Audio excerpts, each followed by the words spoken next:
Hey, Job here. On this channel, I invest 100% of my income and live out of my Robinhood brokerage account. And I really want to stress the living out of the brokerage part today. It's one of the parts I really enjoy about the strategy, honestly. Like, in a way, I'm kind of getting best of both worlds. I'm building towards an early retirement by investing 100% of my income. I'm not investing 30% of my paycheck, then paying bills with the rest, right? Like, I'm really doing 100% of my income. And you see that every week with my investing videos, right? And this is all enabled by me using margin against my growing assets to pay all my bills. I'm not particularly pinching pennies or slumming it on ramen every week to reach retirement early, as I already have like a positive cash flow between my bills and paychecks, even as I invest all of it, right? I'm still living my normal life from when I was just investing 30% of my salary and using the rest to pay bills. Like, I love going on trips every year with my fiance. We love going out to good restaurants every week and outings with friends and all those things, right? Like, and you see it when I share my monthly cash flow stuff from Monarch, right? You can kind of see all my expenses, right, that come out. Like, yeah, the like say back in May, right? Like, yeah, big expenses, obviously the mortgage, like restaurants is always a big line item. Gifts isn't this is actually an anomaly because of our wedding bands, but still, get the idea, right? Like, you can kind of see that I'm still living life pretty well, pretty happy with like how we do our things, right? And yeah, and all the while in the background, I'm building up my monthly income more and more every week. And eventually that's going to surpass my monthly expenses. And then that's going to be starting to pay down margin, right? And today we'll check in on how that's all going, right? We'll go over my week 55 portfolio update since I started the strategy at the end of May last year. I'll go into all the details of my performance this week, breaking down how I outperformed the S&P 500 by nearly 10x this week, which is crazy, with my 3.87% gain. I'll also check in on my margin health as usual, which is really important given how much margin I have, all my dividends received, portfolio thoughts, and finish with the finance video of the week as usual. All that said, you'll get radical transparency on my channel, whether the market is up or down. You'll see my real numbers and see exactly how much skin I have in the game for any given position. If you appreciate all that transparency, give a like and subscribe. As usual, just a quick disclaimer, this video is for entertainment and education purposes only. I'm not a financial advisor and nothing here should be taken as financial, investment, or tax advice. I'm simply sharing my personal investing journey and documenting my own results. Investing always carries risk, especially when using margin, so make sure to read this full disclaimer. And this is the weekly flowchart that I use, right, to kind of really invest all my income into the brokerage every week. I won't go over it in detail just because I have this video at the top right that you can check out where I break it down fully. But yeah, if you want to pause and take a look, have at it. And let's just get started. So if we pop over to Robinhood and check live view of the portfolio, you can see that this is my live portfolio, nothing's hidden, right? And you can kind of see that it ended on a nice green day on Friday, ended the week on 232.3K, was up 1.28% on Friday or 2.9K. So a big green day. The SpaceX IPO happened this week, and I think like that overall kind of helped lift the market along with everything else going on with like potentially easing tensions and with Iran and stuff like that. We'll see. That's been flip-flopping all week, right? So on the week, you can kind of see here, I'm up 3.87% or 8.6K. And really, if we compared that to VU and where I got that 10x figure, right? You really see it here. So VU was up, this is the S&P 500, right? It was up 0.38% this week. So yeah, huge difference there. Nearly 10x'd it, right? So pretty cool to see. And this is with total returns too. So that's with dividends included. But yeah, always worth mentioning. And in the month, we're up 3.3% or 6.8K. On the 3 months, I'm up 36.5% or 62.1K. Massive. Year to date, I'm up 46.7K or 25.18%. And if we go to all, since I transferred into Robinhood in July last year, getting close to the 1 year anniversary, up 53.8K or 30.17%. So all green across the board, which is cool to see given, yeah, just the crazy uptrend we've had over the last several weeks, right? I'm still not convinced it's going to last. Like, I think we're due for a pullback probably because, like, I don't know. This is just all based on potentially easing tensions with the war, but I'm just not convinced that's going to last. So we'll see. I mean, like I keep saying every week, like, I'll enjoy it while it lasts, but just know that, like, yeah, this week there's a pretty big gap that it could still fall back to. We never know, right? But yeah, that's where we're at on Robinhood. If we pop over to my sheet here and check out where we're at a little deeper, So if we see, you see all my positions here. If we add all of those up together, that gives us a gross value of 412.3K. So back over 400,000 this week, which is nice with how much it's gone up. As far as the margin used, I'm sitting at 181.2K, which gives me a net value of 231.1K. So yeah, it's kind of nice to be above 400, and we'll see if it holds this time, unless there's a big red week again. But yeah, we'll probably be hovering in this range for a little bit, right? If we check on the total return column side of things and the unrealized gain side, so yeah, slowly flipping back to green here. Some of the usual suspects that are still red. So ORR is still red here, and kind of just struggling to kind of rally with the rest of the stuff that I have here. IALT slightly in the red, but this is a brand new position, but I'm sure this will kind of get back into the green. DRAM got back into the green with the uptrend this week. YMAX and ULTY just back in the red here. YMAX was in the green for a while, for a couple weeks, and then ULTY never fully climbed out of there, but still in the red. KGLD and gold just got hit hard over the last week or so, so this is down. I wish I could have bought the dip on this. I'm kind of, yeah, like I said with my little system, because KGLD already paid out its dividend, I'm not going to invest in it quite yet. I'll invest in it closer to the end of the month when I'm doing my monthly $200 buy there. But yeah, but KCOP luckily has kind of climbed out of the red there. And blocks was in the red like 10% in the week, and it's climbed up, probably due to its Nvidia stake, right? And Chippy went up a lot this week as well. And yeah, Bitcoin just struggling, so BTCI just struggling as well. So quite in the red here. Overall, I think like I'm not going to be investing in BTCI as much because I have a pretty sizable position in it right now. I think like if I'm wanting to get a little bit more crypto exposure and kind of get my allocation in this portfolio closer to 5%, so I'm still have like a little less than 1% to go.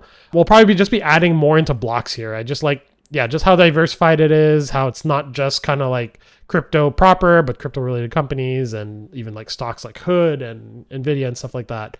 I just kind of like that idea more. It's a little bit more diversified in that sense. And yeah, blocks have just been doing amazing, especially compared to BTCI when you put them head to head, right? And yeah, well, with all that said and done, if we check in on the total profit for the portfolio, so this includes realized gains, dividends received, and all that like against the margin net value, right? We're sitting at a 96.4K gain or 41.71% gain, which is amazing when you look at the total returns, right? Even on the unrealized side. So if you add the realized gains and the unrealized gains, still sitting at a 22.8K or 9.9% gain, which is awesome. So yeah, just kind of green on both sides of the column, which is awesome to see because we were red for a long time here, right? And you saw that, and I was showing that every week. So yeah, just nice to see this both on the green. If we check on the margin health of the portfolio, like I always stress this, given how much margin I have, like yeah, I always need to be checking this because it is a risky strategy. Like as we say in the disclaimer, right? Not hiding that fact. My personal risk tolerance is a little bit higher, that I'm like willing to kind of take this risk to see if I can kind of push my retirement earlier. But that's why I monitor this so obsessively, and I'm checking on this week to week, right? So my equity is sitting at 56.05%, which is good, above my 50% target. My leverage multiple is kind of going down and down. And then the gross portfolio value, margin used, net portfolio value, we've went over that already. But if you do take a blended margin maintenance and apply that to the gross value, right, and multiply it by that, you get this number here, 103K essentially. And if you take this and minus that out to the net portfolio value, you get the margin buffer here, right? So 128K. So getting healthier and healthier, this is growing, right? If we take that margin buffer, divide this by the net portfolio value, you get your percentage here. So 55.40%.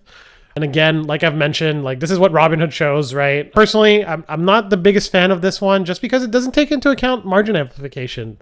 Like someone that might just be kind of looking at this on the surface might feel like, oh, that's pretty safe. Like a 50% drop won't happen. But as I kind of say week in, week out, like I like going off the gross portfolio value. So if I take this margin buffer and divide this by the gross portfolio value, you get this, right? So 31.05%. So if this full portfolio, so like if all these assets, right, the 412K drops by 31%, that's the equivalent of this margin buffer. So that's basically the equivalent of this 55% drop, right? So really factor in like the margin amplification, right? So it kind of roughly works out to not always to kind of like the leverage multiple, right? So if we do that and kind of see it, Yeah, close enough. Pretty close, right? So it's important to keep that in mind because, yeah, the margin amplification is very real, right? Whether you're buying more assets with it or withdrawing cash, like that's going to be affected and then contribute to your leverage multiple. So really important. I can't stress this enough. So definitely run this for your own numbers, just to kind of really see where you're at. It's kind of be a bit more sobering when you're playing with margin, right? And then as far as the buying power, if you take your margin total, minus out your margin used, I'm sitting at 90.6K of buying power. So this is like money I could use to buy 90.6K worth of stocks if I wanted to. I'm not doing that because I like keeping that high buffer, as I said, but that is an option if I wanted to.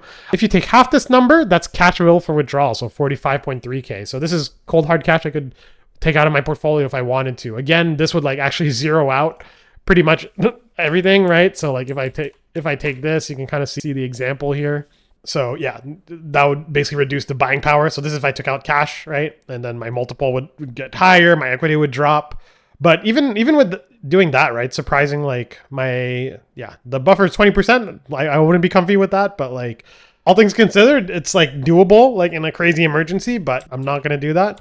But always nice. It's kind of nice to just model out and see sometimes if I could actually sustain that. And yeah, that's the margin health. So overall, kind of feeling healthy this week. Just I want to keep growing that margin buffer, keep growing that equity, just get that as high as I can to really reduce my leverage multiple as time goes on, right? If we check in on the monthly dividend, I'm sitting at $5,163 a month that I'm making. So that's 61.9K yearly or 1.19K weekly. So, or $169 a day. So yeah, great numbers here. This keep just growing week over week, right? If we just apply this to just my high yield income assets, so the 211.6K, that's actually a 29.27% yield. If we go off the full portfolio value, the 412K, it's actually closer to 15.64% yield. So I kind of like calculating both just to kind of really see how much my actual high yield income assets are yielding, right? And I did forget to mention that. So like how that's split right now. So on the growth side, we're sitting at 200.6K, so 48% of the portfolio. And then on the high yield income side, we're sitting at 211.6K or 51% on the portfolio. And really, if we check this, I added this new little section here. So the monthly margin spread. So of course, the margin that I'm using, right, this 181.2K, that's not free. I'm paying 4.5% interest on this. Like I wish my mortgage was this rate. My mortgage is actually 5.95%. If only I had the room to just transfer my whole mortgage here, right? But yeah, I'm paying basically $675 a month on interest to carry this margin balance, right? And this is what really this is the engine of my portfolio. This is what enables me to invest my full paycheck. And yeah, so I'm racking up my margin balance, of course, but when you consider the margin spread, it's a pretty good deal in my mind for it. So like, yeah, I'm paying $675 to carry that margin, but with that, I'm making $5,163 a month. So that's a positive spread of $4,487 every month, or a 24.77% return on investment in that sense, right? So yeah, this is basically the margin spread here is basically just the dividend yield here minus out by the interest here. So yeah, this is awesome to see. And maybe another spread that might be worth calculating is actually just like overall CAGR of my portfolio. I might have to do that. I think I just need to recalculate these based on my new numbers and update them and maybe factor out dividends just to kind of get a true CAGR here. So because that'd be interesting to see if my CAGR for even factoring out dividends is still positive against my margin interest. So the bigger spread you get there, the better, right? And yeah, that's where everything is sitting there. And then I've been getting the question a lot of if I would pay this margin balance down, right? And I generally cover that on my month-end portfolio updates, but real quick, I just wanted to go over my high yield projection tracking here, right? So I go over this sheet typically at the month end to just kind of update my goals and kind of update the tracking on where we're at, right? But the key thing here is that, so yes, my margin balance will be racking up for the next couple of years, really. But there will be a point where my monthly dividends will outpace my monthly expenses, right? And that kind of reaches, yeah, just about here, it's looking like. It's projected in 2030 at this point, 2029.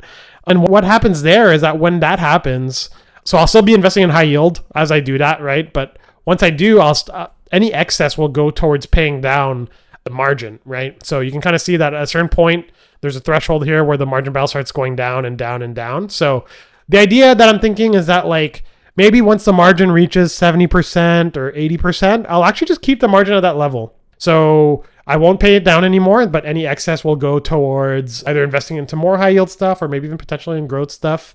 So yeah, I'll have the option there to do what I want with it. I could also just kind of keep paying it down if I wanted it to, but that's the idea there.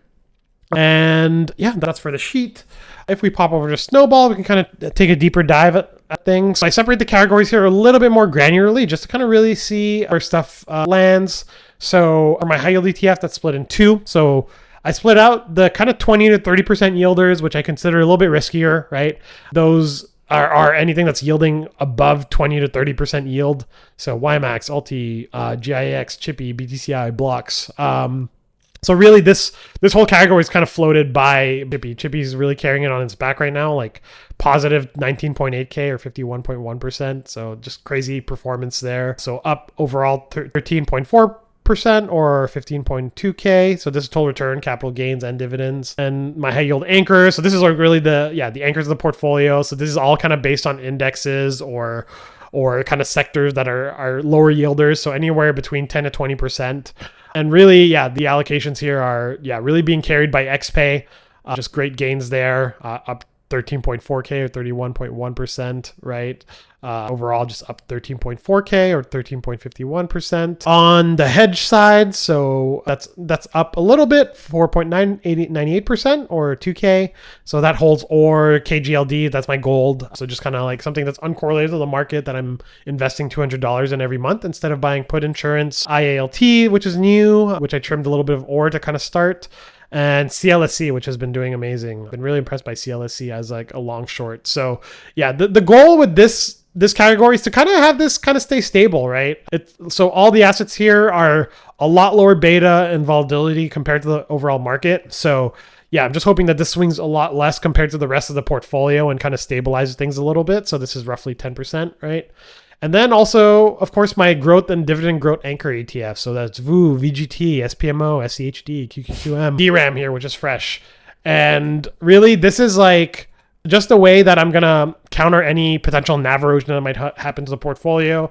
I should be having less and less just because I'm investing a lot more into the anchor ETFs, as you've been seeing this year.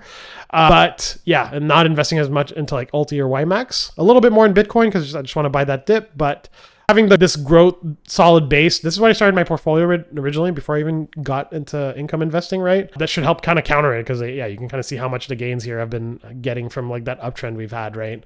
So that's the idea there to really counter any potential NAV erosion. And ideally these anchors, you can kind of see that these are actually all holding up pretty nice. Like all of them almost practically are in the green, both in capital gains and dividends received. So as long as I kind of keep investing in this, I think it should kind of really stabilize things as far as the NAV, right? And then if we check into the overall performance here, if we check against the S&P, so you can kind of see that I'm beating it by 4.34% or 9.6K on the week. If we check here, again, this is a little bit different from what you see in Robinhood for some reason.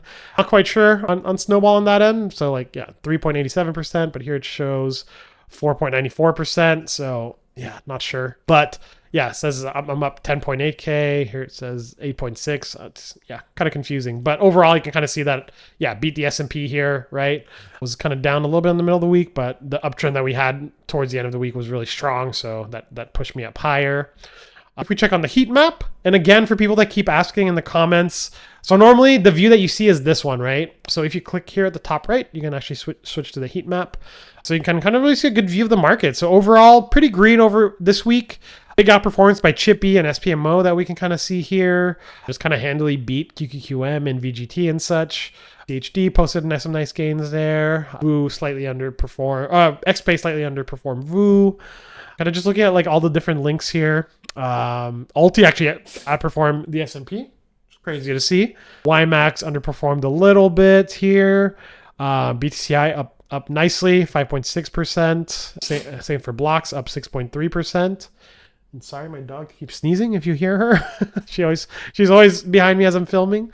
Gold, as I mentioned, is just down in the red here. DRAM up big, 17% this week. And BCAT as well, posting some good gains, 3.7%. So just nice to see. And if we compare TDAQ to QQQM, whoa, this is crazy.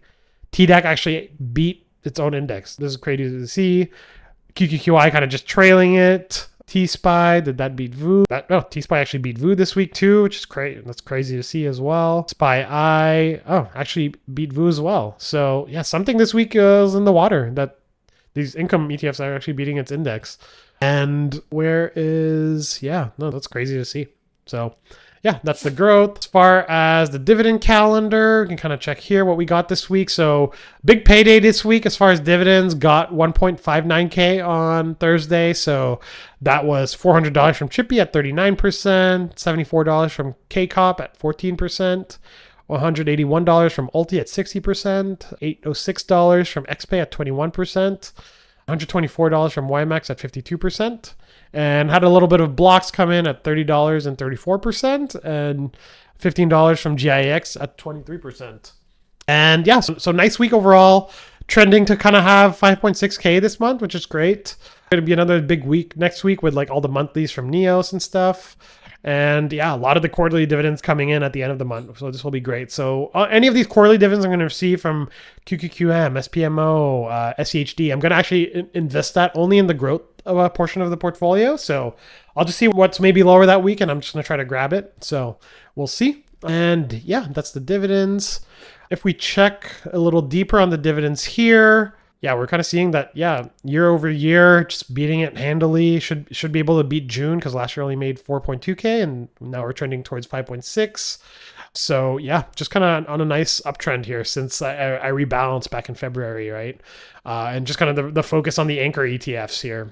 So yeah, you can kind of really see it here, right? So ULTY and YMAX have eroded quite a bit since I invested in these, right? So like I got a 60% dividend this week, but really like my yield on cost for all the capital I have invested into it is closer to 36%, or YMAX 52% this week, but yield on cost is closer to 31%. BTCI 32% this month, but actually closer to 19%. So everything else, like it's holding its yield and NAV a lot better. So when you look at blocks or like even GIX, XPAY, BCAT, this is why like this middle portion here, this is why I'm really focusing on these high yield investors. So even through markets up and downs, these hold their NAV and yields a lot better. So a lot better foundation to build the portfolio over. So that's why I'm really over indexing on these a lot more this year. And yeah, and that's for the dividends. And actually one thing I forgot to check here on the portfolio, checking where my salary is at with dividends included. So given that I'm not getting my retirement benefits quite yet, we'll kind of factor those in. So I'll look more at this one. So with my annual bonus and dividends. So yeah, normally my salary is 175K, but including the bonus, 187K. And if you include my dividends, 249.2K. So pretty awesome. Honestly, I'm kind of excited to kind of see this eventually cross like 300K. That'll be kind of crazy to see once I reach that. Because when you look at like some upper end crazy salaries at like certain studios and games, like you can get up to that at certain places. But yeah, so that'd be cool to see that. Maybe I'm kind of just giving that to myself through my portfolio and the combo of my normal job, right? But yeah, that's the numbers there. As far as portfolio thoughts this week, so no major changes or updates this week as far as like what's been added to the portfolio, kind of keeping on with what I have here and investing in those. But honestly, I've been debating a little bit. I've definitely been adding a lot of positions lately. I'm up to 24 positions, which is a lot. 9 on the growth side of things, and then 15 on the high yield income side of things.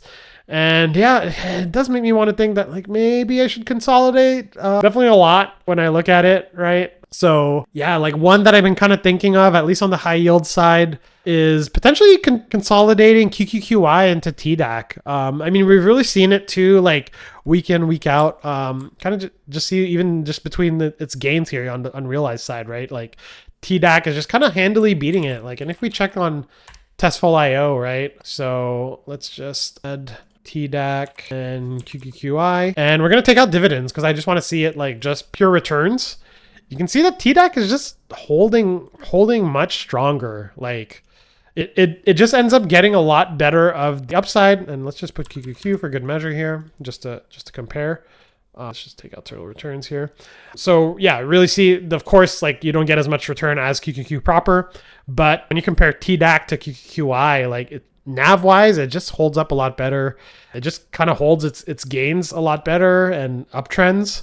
So yeah, of course the beta of QQQI is a lot lower because of that, you know, but yeah, I don't know. When I look at this, it gets harder and harder to ignore. like maybe I just consolidate and just stick to TDAQ. It's just holding it holds its NAV a lot better. Its yield is higher than QQQI. And I think it might maybe have a little bit less tax efficient than QQQI because of its 1256 contracts, but like I know TDAQ has a little bit of it as well. So yeah, it's zero DTE strategy working out really well with whatever algorithm they have going, because I know they use a lot of AI for their stuff. So Sai and his team doing great managing that. I'm not sure if I'll fully do that. Like if I do that, like it would have to, next week I would have to wait until after the dividend drops for QQQI, and then I'd maybe do that. But just thinking about it, it could be a thing to potentially consolidate and just kind of have like a little bit less positions there. I could potentially do the same for SPY and then roll that into TSPY. Right now I am using SPY as kind of like my YouTube earnings holdings. But I don't know, maybe that would be a good opportunity to potentially reintroduce at least one single stock, and that would be Goop from Curve. So that's their, let's just add that just for measure. So for one, let's just SPY, right? Just to show, and TSPY, just to compare the two. And again, no total returns. This one is actually, this one's actually a lot less clear cut. SPY is actually outperforming TSPY here, which is cool to see. So yeah, maybe not even do it for SPY really, but maybe what I do is here, if I add Goop, or sorry, not Goop here, take off total returns again, because I'm just looking at NAV here. Whoa, not GoGo. Let's GoGo. Backtest. All right. Yeah, that's more what I was looking at. So yeah, this is like the Google covered call ETF from Curve, right? So it's done well. Like if we compare it to like GOW or GUI from YieldMax, right? It's just held up a lot better when you look at the NAV returns. Goop beats it out really. Even with the leverage, GOW hasn't even beat it out if you factor out dividends, right? And yeah, GUI's just kind of been eroding because they just kind of really maximize the yield. So yeah, that might be a thing. Maybe I switch SPY just to Goop, and yeah, just better NAV returns, and yeah, just kind of fun. I think it's like, as far as like the YouTube earnings, kind of fun to like be like, oh, I'm getting all these YouTube earnings, but I'm actually just reinvesting into Google. That is paying me a good chunk of those earnings, but. So that might be potential some ones that I do there. Just thinking about it, not gonna pull the trigger on it yet. So just kind of unfiltered portfolio thoughts, right?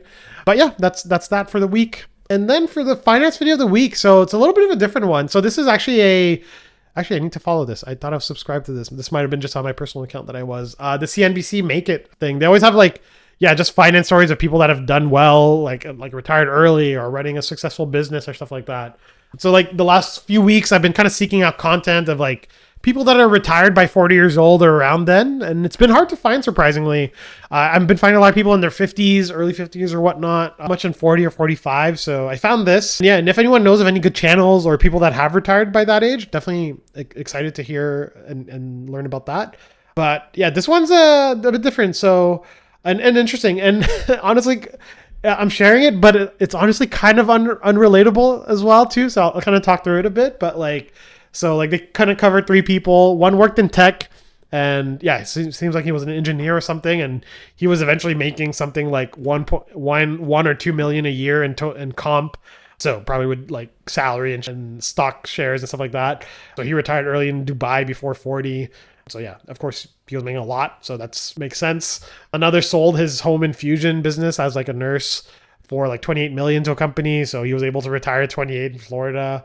And then there was another couple that retired with 850K, but they were just like super penny pinching to the extreme, like living in an Airstream and like in the woods, like off the grid.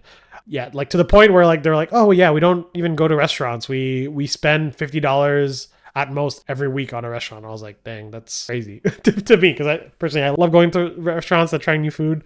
And yeah, so for hearing all those just kind of made me feel better about kind of the approach that I'm doing. And like I kind of cycled back to what I was saying in the beginning, like I'm still living my life like normal, and I'm not like cutting back like crazy. I could if I really wanted to kind of maximize my cash flow and positive spread, but I like my life honestly, as far as like how often I go out, how often I try out restaurants and stuff like that. So yeah, kind of happy that I'm able to kind of hit best of both worlds through, of course, there is some risk to it, of course, like with the margin and stuff like that.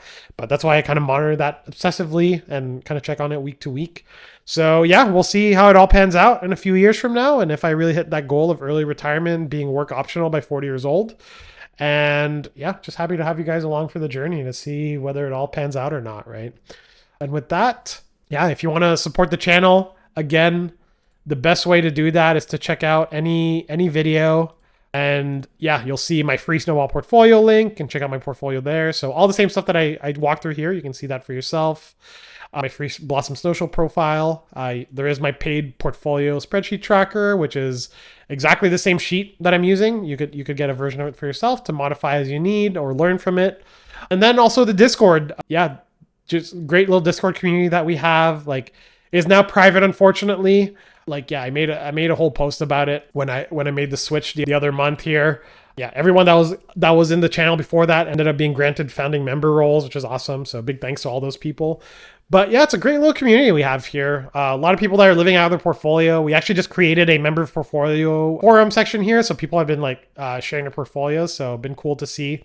Everyone's like different ways that they're doing and living out of their brokerage and different investments. There's like people doing it with covered call ETFs, some people doing growth, some people doing CEFs, some people doing options. So lots of different ways. And yeah, people are always kind of bouncing ideas off each other and questions. So, and helping each other out. So yeah, great little community you can be part of if you join up.